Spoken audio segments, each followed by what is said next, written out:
जो जानता है आपको दरवाजे के अंदर प्रवेश कराकर फिर तो बाहर खड़ा रह जाता है। तो हम तो यही प्रभु से विनती करेंगे, आप लोग अंदर प्रवेश करें, प्रभु से मिलें। नारायण। अति सात्विक स्थिति जब होती है, मन जब 100% प्योर होता है सात्विक स्थिति में, तब जाकर ये स्थिति बनने में सफलता प्राप्त होती है। अगर उसके अंदर 10% भी रजोगुण अगर मिश्रित है तब कठिनता हो जाती है। ठीक है जी। तो प्योर सतोगुणी जब होगा तब ही अनुभव हो पाता है। रजोगुण और तमोगुण इसमें बाधक है। देखिए, करने से न आत्मज्ञान होता है और करने से न ईश्वर का ज्ञान होता है। यहाँ कर्म जब भी आप करेंगे तो कर्म का फल जो है उसकी एक लिमिट है। उस लिमिट के दायरे में आप आ जाएंगे और कर्म का फल प्रकृति में मिलता है। ये जो आत्मज्ञान और ईश्वर का ज्ञान है ये कर्म का विषय नहीं है, यहाँ निष्क्रिय होने का विषय है। यानी समस्त कर्मों से आपको विरक्त होना है। जब सबसे विरक्त चेतना हो जाएगी तभी उसको स्वरूप का साक्षात्कार होता है। कर्म प्रकृति में होते हैं, चेतना में कोई कर्म नहीं होता। चेतना तो कर्म के कारण से विचलित होता है, डामाडोल हो जाता मन के चक्कर से। तो यहाँ कर्म नहीं होगा, यहाँ कर्मों से बचना होगा। आप देखिए, ध्यान में आप लोगों को सबसे पहले प्राणायाम कराया जाता ना।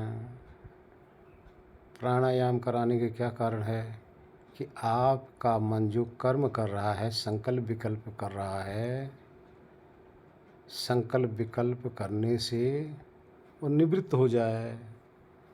तो अब यहाँ कर्म को शांत कर रहे हैं ना। आपके शरीर को एक आसन पर स्थिर क्यों बिठाया जा रहा है कि आपकी शरीर जो क्रिया कर रही है ये क्रिया से रहित हो जाए। जब शरीर क्रिया से रहित हो गई, मन क्रिया से रहित हो गया, तभी तो चेतना इससे छुटकारा पा सकता ना। और जब तक क्रिया मन या शरीर में हो रही है तो आत्मा इनके साथ लगा रहता है। मन में विचार आ रहे हैं तो चेतना लगी हुई है, विचार बंद हुआ तो चेतना अपने में ठहर गई। बात इतना करना ना, हमें कर्म नहीं करना, वहाँ कर्म से बचना है। किसी भी प्रकार का मानसिक कर्म या शारीरिक कर्म ये आत्मा की स्थिरता में बाधक है। इस बाधा को दूर करने के लिए आपको एकाग्र करना पहले सिखाया जाता है, फिर उसके बाद में त्रिगुणातीत होना सिखाया जाता है। त्रिगुणातीत स्थिति के अंदर जो तीनों गुणों से परे है, जो सत स्वरूप है, गुणों के अंदर आता नहीं, तब वो ठहरता है। अन्यथा कर्म होते रहते हैं तो वो गुणों में का दृष्टा रहता है, भोक्ता बन जाता है, कर्ता बन जाता है। इसलिए स्थिरता सिखाई जा रही है, ना कि कोई कर्म सिखाया जा रहा है। नारायण। उस ज्ञान को ढूंढने के लिए, उस आनंद को खोजने के लिए बहुत काल बीत गए, लेकिन जैसे वो खोज लिया जाता है, खोजने के बाद में वो जाता ही नहीं कहीं। बस जब चाहोगे तो उसका उपभोग करने लग जाओगे।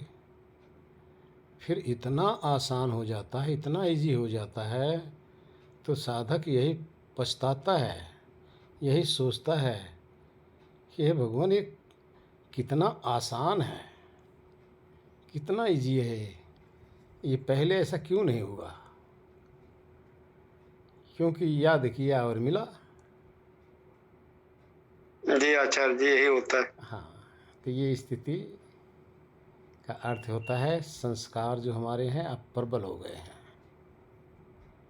संस्कार तीव्र होकर अब हमें उसी में डुबाए रहते हैं। बहुत अच्छा।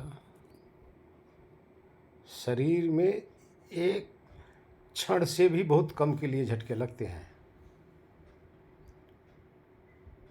और वो झटका इसलिए है कि जैसे मन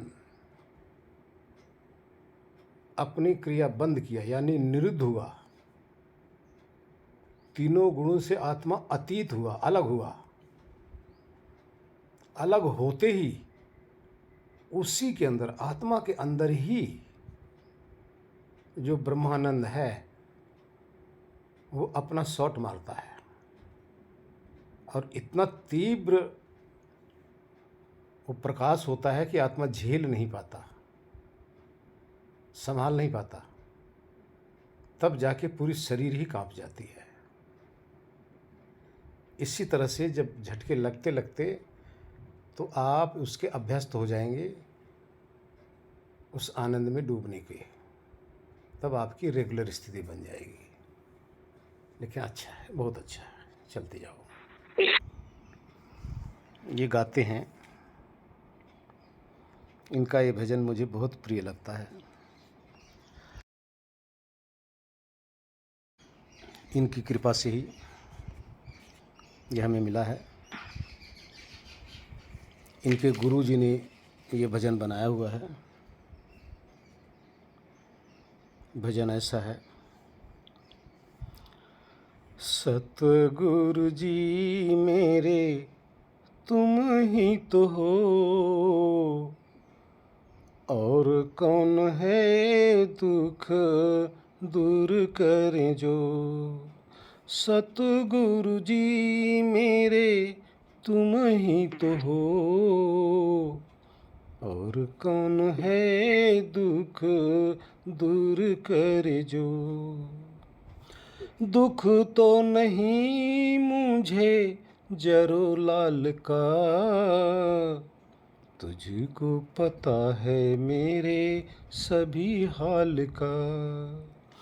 दुख तो नहीं मुझे जरो लाल का, तुझको पता है मेरे सभी हाल का। दुख तो यही तेरा बिछुड़न न हो, दुख तो यही तेरा बिछुड़न न हो। सतगुरु जी मेरे तुम ही तो हो, और कौन है दुख दूर कर जो। सतगुरु जी मेरे तुम ही तो हो। दुनिया से हूँ मैं घबराया, आशा एक लेकर तेरे दर पे आया। दुनिया से हूँ मैं घबराया, आशा एक लेकर तेरे दर पे आया। सदा तेरे चरणों में मेरा सिर हो, सदा तेरे चरणों में मेरा सिर हो। सतगुरु जी मेरे तुम ही तो हो, और कौन है दुख दूर कर जो। सतगुरु जी मेरे तुम ही तो हो। तन मन भी मेरा विषयों ने घेरा, तन मन भी मेरा विषयों ने घेरा। करने जी, तन मन भी मेरा विषयों ने घेरा। करने न दे ये सुमिरन भी तेरा। तन मन भी मेरा विषयों ने घेरा। करने न दे ये सुमिरन भी तेरा। होवे उद्धार मेरा तेरी कृपा जो होवे उद्धार मेरा तेरी कृपा जो हो। सतगुरु जी मेरे तुम ही तो हो, और कौन है दुख दूर कर जो। सतगुरु जी मेरे तुम ही तो हो। दुख चाहे सारे जग का प्रभु मुझे दे दो, दुख चाहे सारे जग का प्रभु मुझे दे दो। तन का भी वस्त्र चाहे एक एक ले लो, दुख चाहे सारे जग का प्रभु मुझे दे दो। तन का भी वस्त्र चाहे एक एक ले लो, पर न कभी तेरा बिछुड़न हो, पर न कभी तेरा बिछुड़न हो। सतगुरु जी मेरे तुम ही तो हो। जिसने भी ढूंढा प्रभु को अपने में पाया, सतगुरु जी ही ने भेद बताया। जिसने भी ढूंढा प्रभु को अपने में पाया, सतगुरु जी ही ने भेद बताया। दया की लगा दो बल्ली नैया पार हो, दया की लगा दो बल्ली नैया पार हो। सतगुरु जी मेरे तुम ही तो हो, और कौन है दुख दूर कर जो। सतगुरु जी मेरे तुम ही तो हो। सतगुरु जी मेरे तुम ही तो हो। साधक के अंदर जब प्रेम होता है अपने गुरु पे भी, परमात्मा से भी, जब गुरु पे भरोसा हो जाता है, विश्वास हो जाता है, गुरु के द्वारा जब परमात्मा से प्रेम कराया जाता है तो भक्त फिर प्रेम में गदगद होने लग जाता है। उसके अंदर प्रभु की तलाश शुरू हो जाती है। फिर उस तलाश में अंदर ही अंदर गुनगुनाता रहता है, अंदर ही अंदर प्रभु की पुकार करता रहता है, अंदर ही अंदर अपने ज्ञान को प्रबल करता हुआ अपने स्वरूप में ठहरने का प्रयत्न करता है। अभी भाई ने, डॉक्टर साहब ने प्रश्न किया है। देखिए, आप लोग एक चीज़ नोट कर लेना, कुछ मैं बताने जा रहा हूँ, रिपीट कर लेना बेशक। जैसा जिसका भाव होगा वैसी ही उसकी सोच होगी। भाव से ही सोच बनती है। अगर आपका भाव आत्मा या परमात्मा के प्रति होगा तो आपकी जो सोच है अन्य और किसी चीज़ की नहीं बनेगी। इसलिए अपने भाव को प्रधान कीजिए, प्रबल कीजिए। स्वरूप को जानने का भाव से सदा ही बना रहे। ब्रह्मानंद में डूबने का भाव सदा ही बना रहे। क्योंकि अभी बताया भाव से ही विचार आपके बनते हैं। अगर आपका भाव ऐसा रहेगा तो आपका विचार जो जन्म ले रहा है भाव के द्वारा,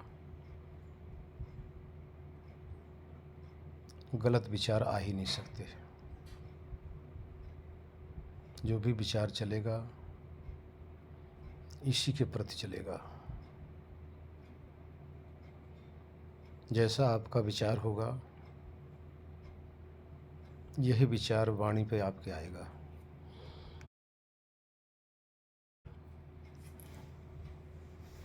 भाव विचार को जन्म देता है। विचार वाणी को जन्म देती है और वाणी कर्म को जन्म देती है। कर्म फल को जन्म देती है। फल सुख दुख का जन्म देती है और सुख दुख शरीर को जन्म देती है। शरीर का जन्म संसार के साथ 84 में बांधती है और 84 आत्मा के पतन का कारण है।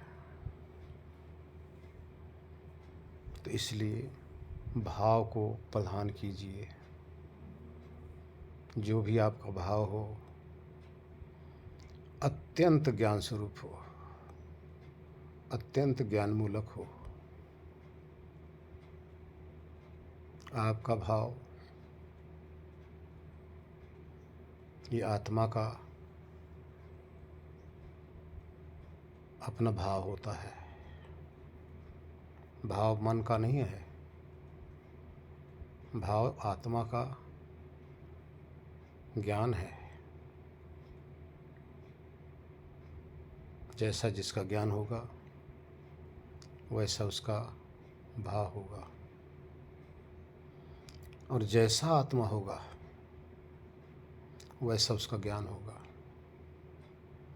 विषयी आत्मा का ज्ञान विषयों का होगा।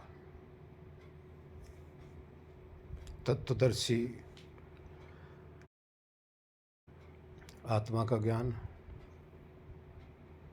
तत्व का होगा। आत्मज्ञानी आत्मा का भाव आत्मज्ञान का होगा। ब्रह्मज्ञानी आत्मा का भाव ब्रह्मज्ञान का होता है। ये जो भाव है ये आत्मा का विषय है। आत्मा में जो भी समाया हुआ है, जो भी उसके अंदर भंडार है, अपने भाव के द्वारा अंदर से निकाल कर अपने भंडार में से बाहर प्रकट करता है। फिर दोबारा रिपीट कर रहा हूँ। जैसा आत्मा होगा, विषयी आत्मा है तो विषयों का भाव होगा। आत्मज्ञानी आत्मा है तो आत्मज्ञान का भाव होगा। ब्रह्मज्ञानी आत्मा होगा तो ब्रह्मज्ञान का भाव होगा। मोक्ष की अगर चाहना होगी आत्मा में तो मोक्ष का भाव होगा। ये भाव चेतना से ही प्रकट होती है।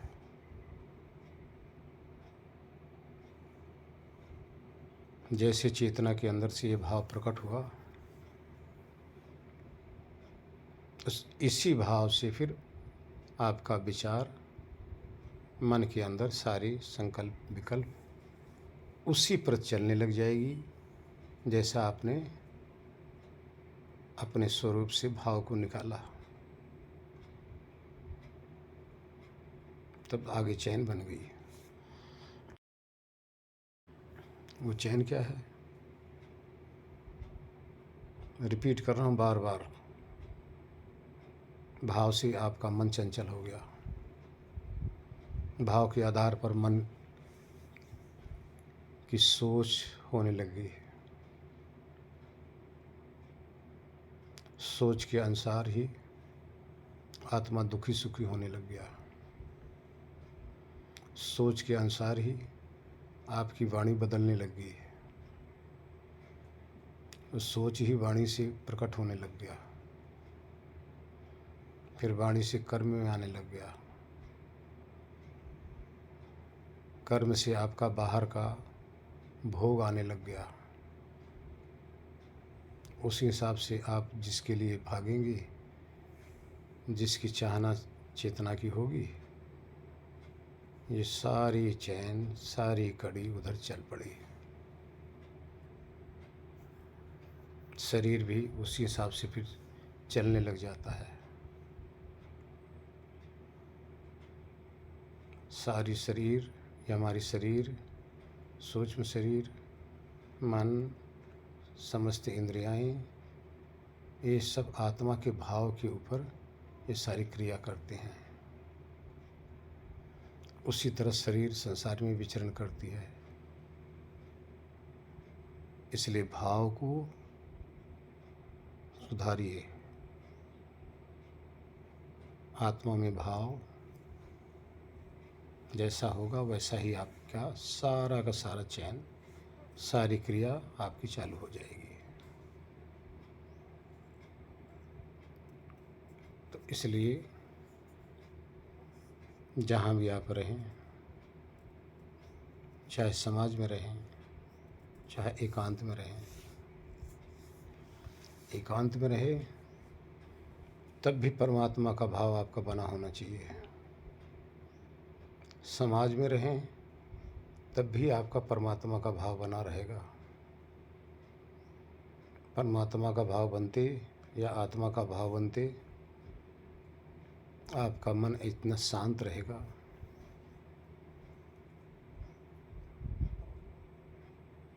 निश्चल रहेगा, ये आपको विषयों की तरफ ले जाने में सक्षम रहेगा ही नहीं। इसकी शक्ति क्षीण हो जाएगी,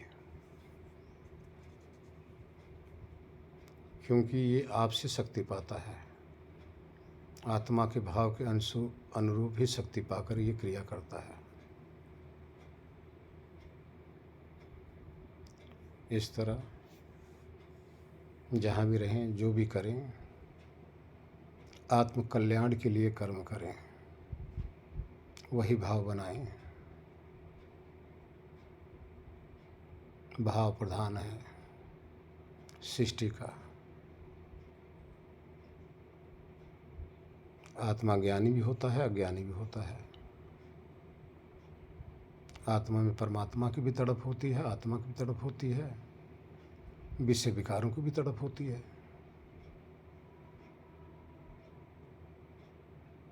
तो विषय विकारों से हटाकर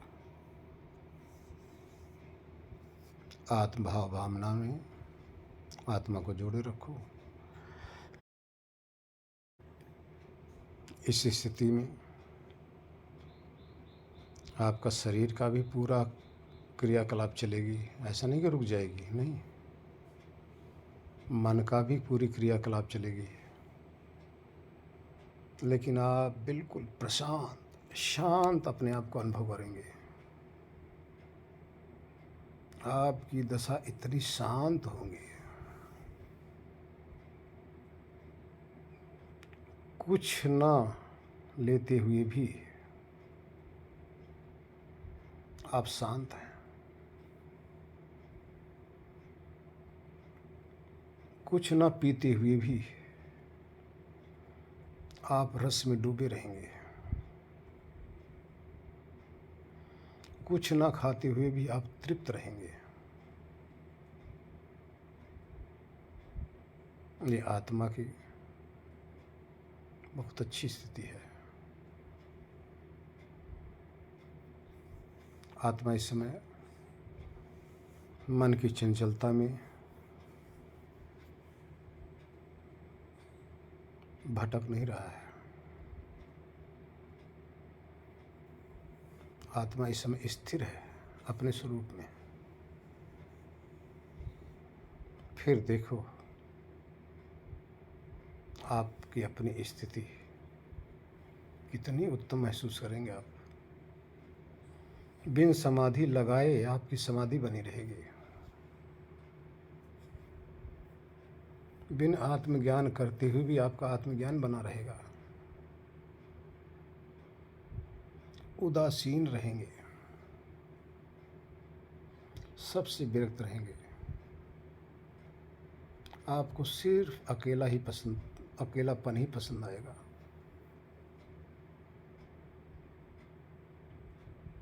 अपने उस अकेले में इस आनंद रस का सेवन करते रहेंगे। सहज समाधि आपकी बनी रहेगी, सहज। पूरे जन्म जन्मांतर आपने इतना आनंद नहीं लिया होगा, इतना सुखी नहीं हुए होंगे जितना इस स्थिति में आप अपने आप को सुखी महसूस करेंगे।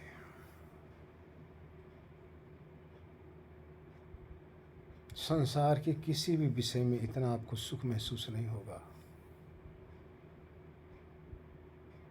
जितना आप इस शांत अवस्था में अपने अंदर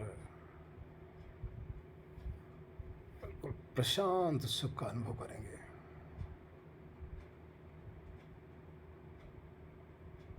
तो परिश्रम करोगे, इस तरह से अपनी आदत डालो, बनाओ, साधना आपकी लगी रहेगी, समाधि आपकी लगी रहेगी। जिस समाधि में जाने के लिए आप प्रयत्न कर रहे हैं, मन से हटने के लिए तो प्रयत्न कर रहे हो ना। आपकी भावना के अनुसार मन आपका ढल जाएगा। आप देखो ना, चलते हुए भी नहीं चल रहे होगे, महसूस होगा आपको। करते हुए भी नहीं कुछ कर रहे होगे, आपको महसूस होने लग जाएगा। शरीर को खिलाते हुए भी आपको नहीं लगेगा कि हम खिला रहे हैं। तब आप एक ही चीज़ देखेंगे, अगर शरीर को भोजन कराएंगे तो आपको ये नहीं लगेगा कि हम भोजन कर रहे हैं। अब वहाँ द्वैत नज़र आएगा कि मैं शरीर को खिला रहा हूँ, मैं नहीं खा रहा हूँ। ये आपको अपना ज्ञान होना शुरू हो जाएगा। शरीर को पिला रहा हूँ, मैं नहीं पी रहा हूँ।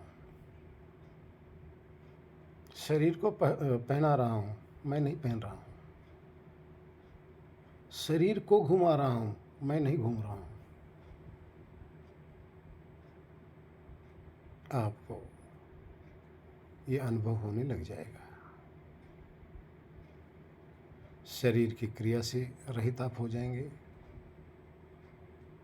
शरीर का जो धर्म है, इसका स्वभाव है, इसका जो गुण है, इससे भी अपने आप को रहित अनुभव करेंगे।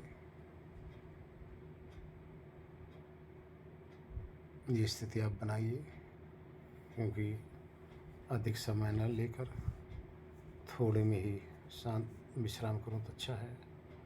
नारायण। जी देखिए, समाधि आप लगाएंगे घंटा, आधा घंटा, 2 घंटा,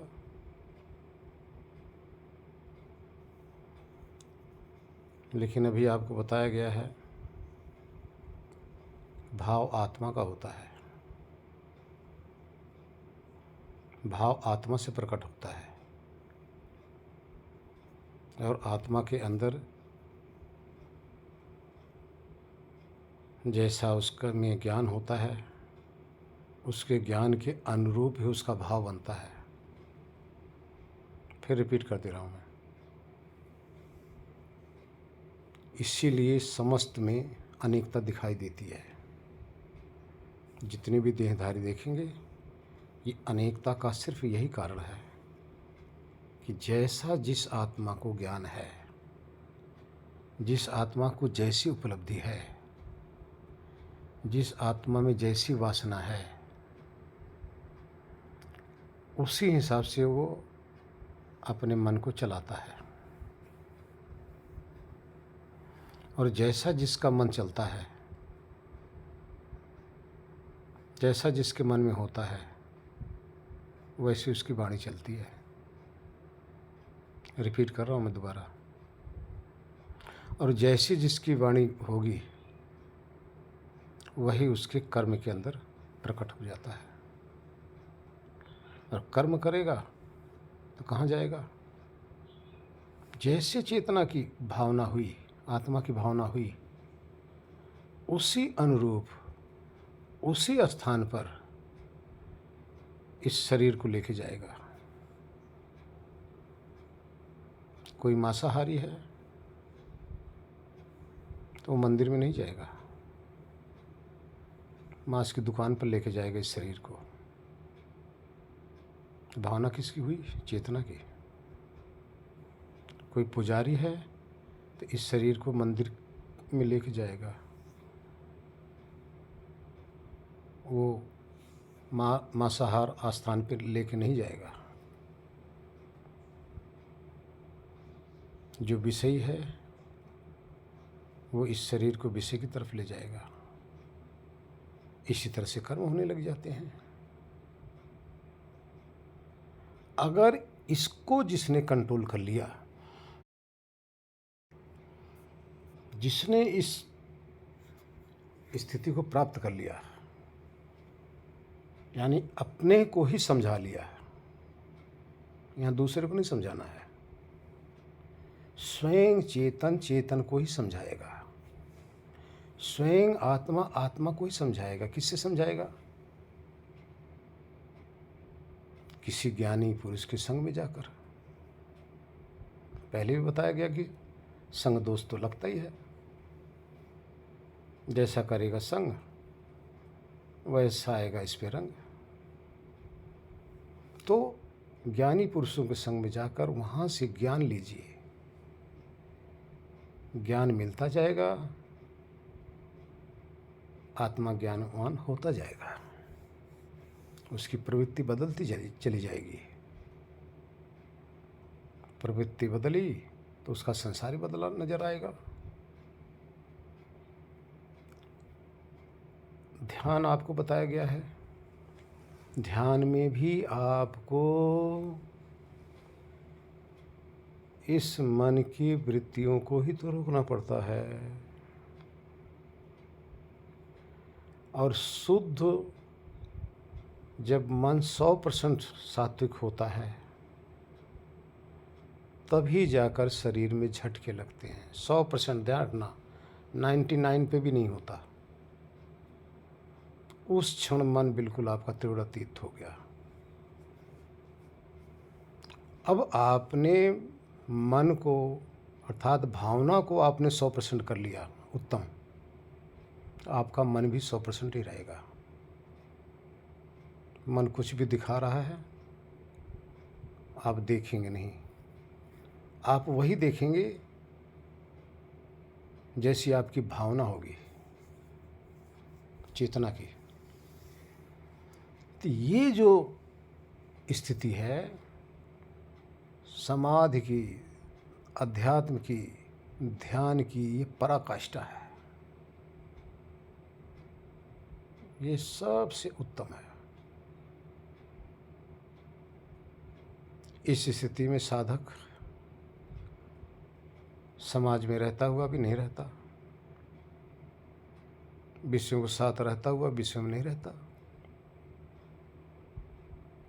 सबसे वार्तालाप करता हुआ भी नहीं करता, क्योंकि उसकी भावना ही नहीं है।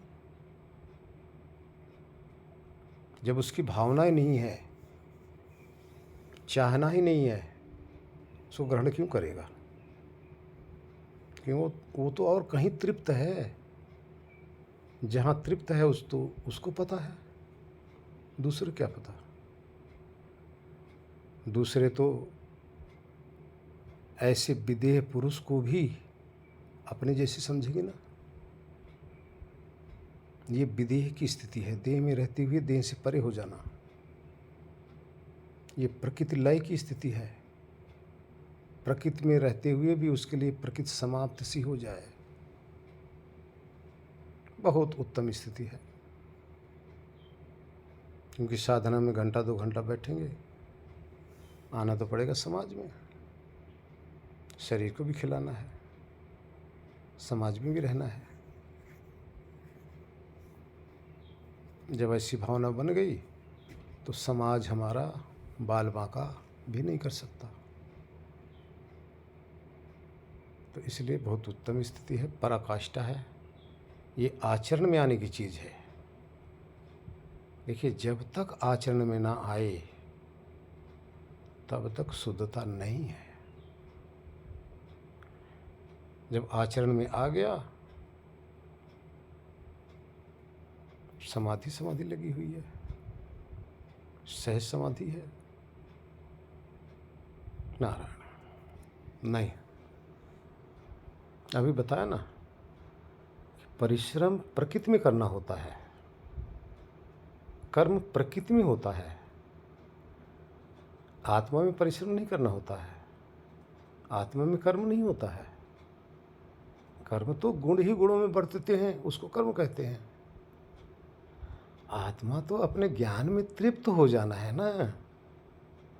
वे दूसरे के ज्ञान में जो अभी तृप्त हो रहा है, मग्न हो रहा है, दूसरे के ज्ञान के लिए भटक रहा है, बस इसकी ये जो बुराई है, बहुत बड़ी बुराई है, ये सब में है। इस बुराई को त्यागना है बस, और क्या करना है। यहाँ परिश्रम कहाँ है? जो आदत बनी हुई है ना दूसरे में लपकने की, भाई ये आदत ही तो छोड़नी है। हाँ, जो विषयी प्राणी हैं उनके लिए बहुत ही कठिन है, उनके लिए खांडे की धार के बराबर है। खांडे कहते हैं तलवार के नोक के ऊपर चलने की बात बराबर, उनके लिए तो बहुत कठिन है। लेकिन जो ज्ञानी है उनके लिए अति सहज है। रामायण में बताया गया ना, ज्ञान का मार्ग कृपाण की धारा, ज्यों खगेश कटत लगत नहीं बारा। तो ज्ञान का मार्ग तो बहुत कठिन है। कठिन उसी के लिए है कि छोड़ने में, बुराइयों को त्यागने में कठिनता है। बस बुराई त्याग दो, आप शुद्ध के शुद्ध हैं। और ध्यान रखना, बुराई मन से नहीं उपजती, बुराई चेतना से उपजती है। संस्कार 2 प्रकार के होते हैं, एक मन के अंदर विद्यमान रहता है, एक चेतना के अंदर विद्यमान रहता है। आत्मा के अंदर अनुभव रूप में संस्कार होते हैं बाहर के, और मन के अंदर शब्द रस रूप गंध स्पर्श, इस प्रकार की वृत्तियां उसमें समाई होती हैं। तो आपने अपने को सुधारना है, ज्ञानी बनाते जाओ, ये सब छूटता जाएगा। अज्ञानी बनाते जाओ अपने आप को, ज्ञान छूटता चला जाएगा। अभी हमने क्या किया है, जन्म जन्मांतर अपने आप को अज्ञानी बनाते गए, विषयों में भटकाते गए, तो विषयों की ललक हमारे अंदर समाई पड़ी है, वहाँ से उभरने का मौका नहीं मिला। अब ये जो बताया जा रहा है ये तो बहुत उल्टा लग रहा है। उल्टा क्यों लग रहा है? एक ही तो कारण है कि अभी जहाँ भी हम चले हैं, जन्म जन्मांतर जहाँ भी चले हैं, अपने से हटकर विषय वासनाओं में चले हैं, दूसरे में चले हैं। कठिन इसलिए लग रहा है कि विषय वासनाओं को छोड़कर अपने में चलना है। भाई यही हमें कठिन लग रहा है ना। ये छोड़ेंगे तभी हो पाएगा। विषयों में लपकोगे तो विषय तो आपको जन्म मृत्यु के चक्कर में डाल ही देंगे। फिर मरते रहो, जन्मते रहो, कभी छुटकारा मिलने वाला नहीं है। कभी मनुष्य शरीर में, कभी पशु शरीर में, कभी कीड़े मकोड़े बनो, बनते रहो उसी में। इस नरक में पड़े रहोगे। आज तो थोड़ा ही समय आपको मेहनत करना पड़ेगा ना, अधिक मेहनत नहीं करनी है आपको। ये मनुष्य शरीर मिली है, आप थोड़ा सा अपने आप को बचा लो, हमेशा के लिए छूट जाओगे। आज अगर आपने जरा से भी चूके तो ऐसे गहरी खाई में गिरोगे, कीट पतंग बन के दोबारा इस मनुष्य शरीर में आने का आपको चांस मिलेगा नहीं मिलेगा, बहुत कठिन हो जाएगा। इसलिए ऐसे पायदान पे हम सब बैठे हुए हैं कि यहाँ से फिसलन ना होने पाए। यहाँ से फिसलो मत, किसी के मोह में मत आओ। कोई किसी का नहीं है। जिस दिन जिसका स्टेशन आएगा हमारे बीच से वो चला जाएगा। फिर उसके लिए पछताओगे कि उसने ऐसा किया होता तो अच्छा था। क्या करोगे पछता के? उसने नहीं किया, हम तो कर सकते हैं ना। इतना गोल्डन चांस हमें मिला हुआ है, इस चांस को हम बर्बाद ना होने दें। नारायण।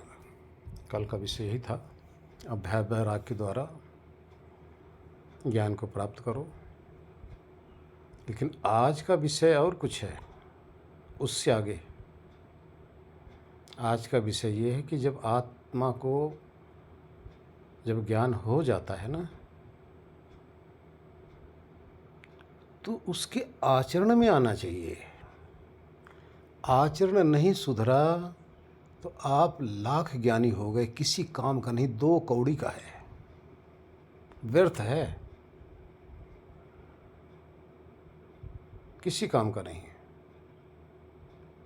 ज्ञान से आचरण सुधरता है, अपना स्वभाव सुधरता है।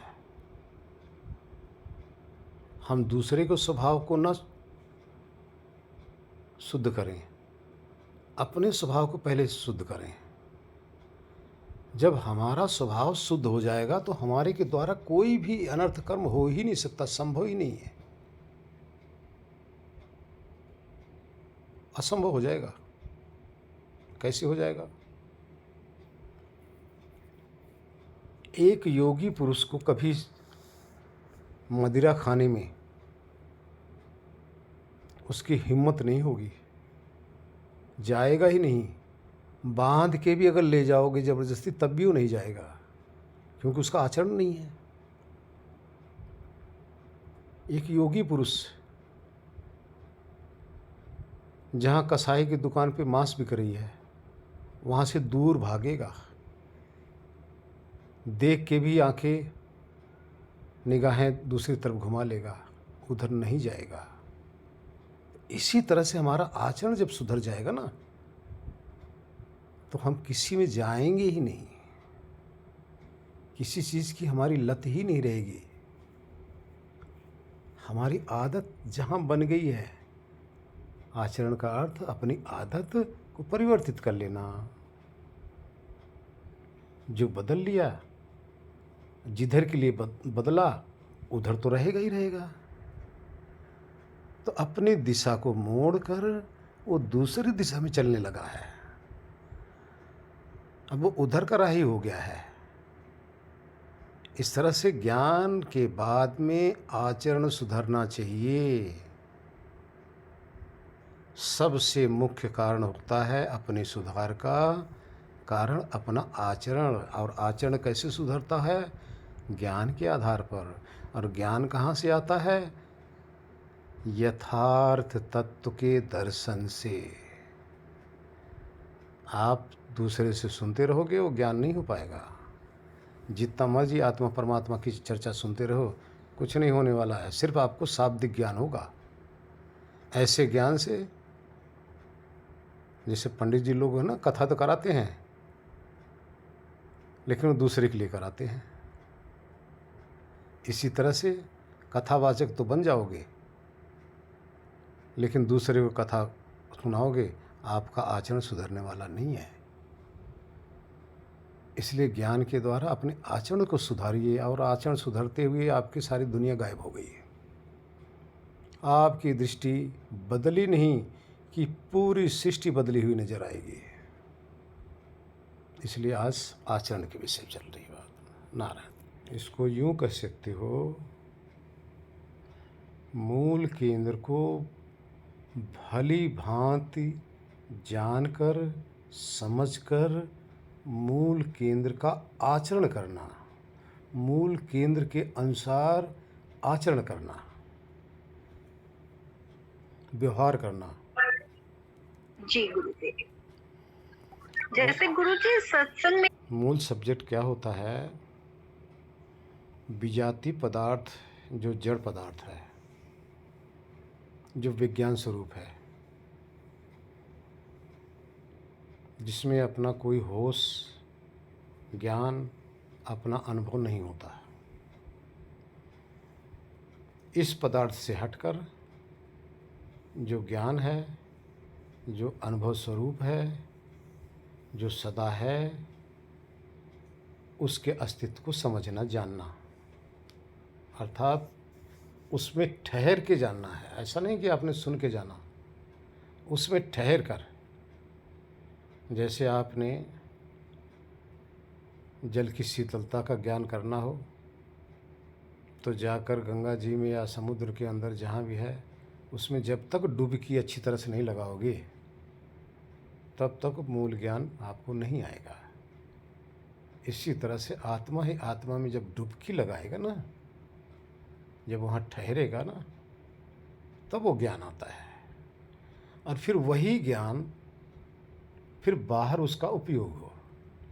वहाँ जाना आपने छोड़ दिया, वहाँ गए आपने जान तो लिया और वहाँ का वहीं छोड़ दिया, किसी काम का नहीं, व्यर्थ हो गया। वो उसको लाओ बाहर, उसी के अनुसार अपने आप को ढालो, उसी के अनुसार अपने आप को सबसे विजाति पदार्थों से अपने आप को हमेशा अलग अनुभव करते हुए जियो। यही तो आचरण शुद्ध हो जाएगा। आचरण आत्मज्ञान के अनुसार रहेगा, न कि मन के अनुसार आपका आचरण रहेगा। इस तरह से करना है। हरिओम जी। देखिए, आत्मा का मन से कोई संबंध नहीं है,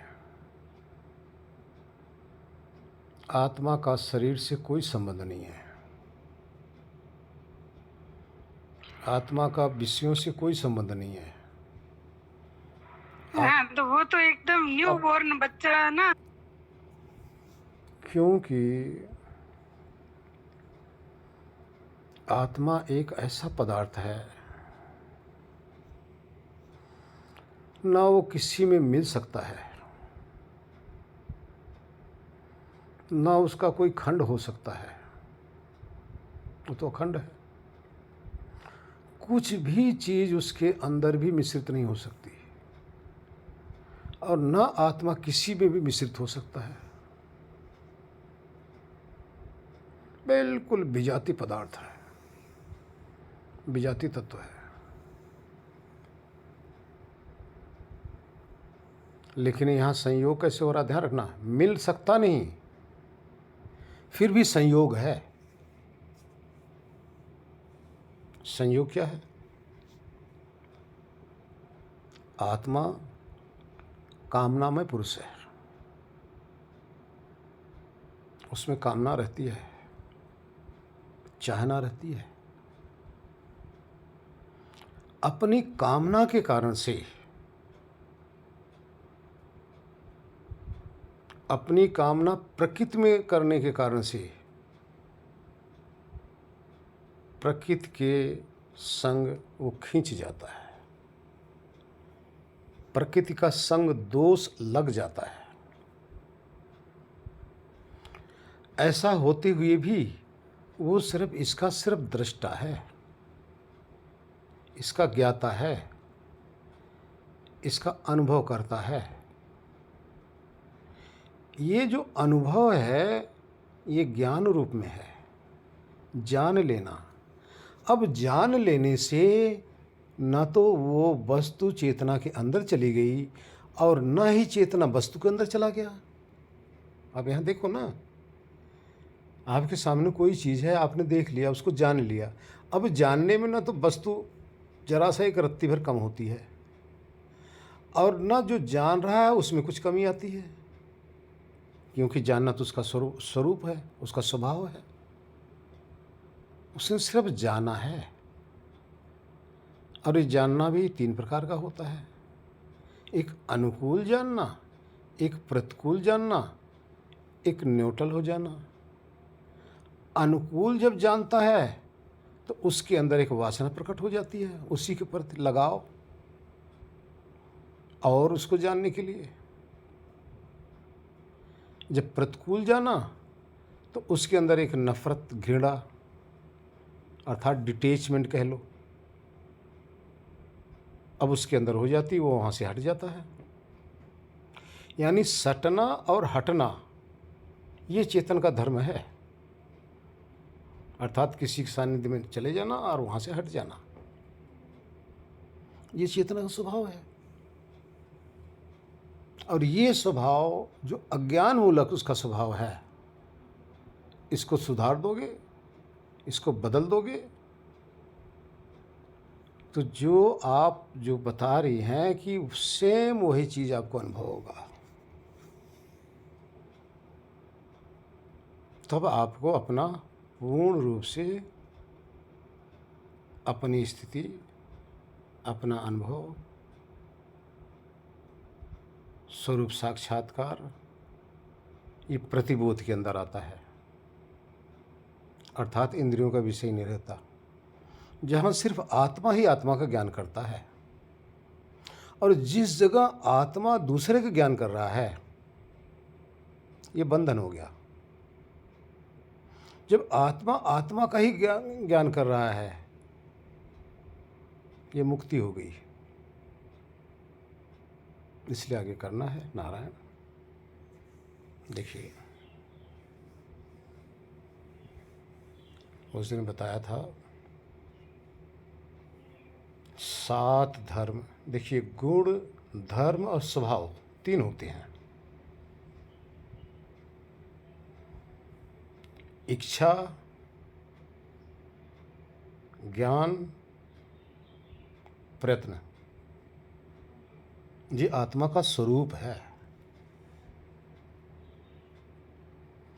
ये उसका नहीं जा सकता, ये उसका गुण है। लेकिन सुख, दुख, राग, द्वेष, ये जो चीज़ें आपको बताई गई है, ये दूसरे को देख के उसमें इच्छा प्रकट होती है। जो इच्छा प्रकट हुई ये दूसरे के द्वारा हुई, और जहाँ दूसरा है नहीं, अद्वैत है, फिर भी उसकी इच्छा, इच्छा का अर्थ होता है उसकी कामना। अगर कामना नहीं होगी तो आप स्वरूप में आत्मज्ञान कैसे कर पाएंगे ना। आप क्या कहेंगे कि आत्मा जब अपने स्वरूप में जाता है तो ये कामना समाप्त हो जाती है, इच्छा समाप्त हो जाती है। अरे इच्छा रहती है तभी तो डूबा रहता है, कामना रहती है तभी तो ध्यान में, समाधि में जाने का प्रयत्न करता है। तो ये उसका स्वभाव है, स्वभाव किसी का नहीं जा सकता। स्वभाव बदल गया तो वस्तु बदल गई। अगर स्वभाव ही चेंज हो गया ना तो समझो वस्तु है ही नहीं, परिवर्तनशील हो गई। लेकिन आत्मा तो अपरिवर्तनशील है। नारायण। देखिए, खुद की जानने की जो, स्वयं के जानने की जो कामना है, अज्ञान आत्मा तो भूला रहता है, उसको तो पता ही नहीं है। क्योंकि आत्मा, इसीलिए इसको अल्पज्ञ कहा गया है। अल्पज्ञ है तभी तो खुद को भूला हुआ है। आप यहाँ विचार करो, ज्ञान स्वरूप तो है लेकिन अल्प ज्ञान है, थोड़ा ज्ञान है। तो इसी अल्पज्ञ को, वो जो अपना ज्ञान है, उधर मोड़ना पड़ेगा ना। और किसकी संगत में आके मुड़ेगा? किसी साथ संगत में तो जाके मुड़ेगा ना। साथ संगत से ही उसको ज्ञान होगा, तभी तो साधु जन ही तो उसको बताएंगे, तभी तो चलेगा, तभी जाके अपने अंदर जाकर अपने स्वरूप को जानने का प्रयत्न करेगा।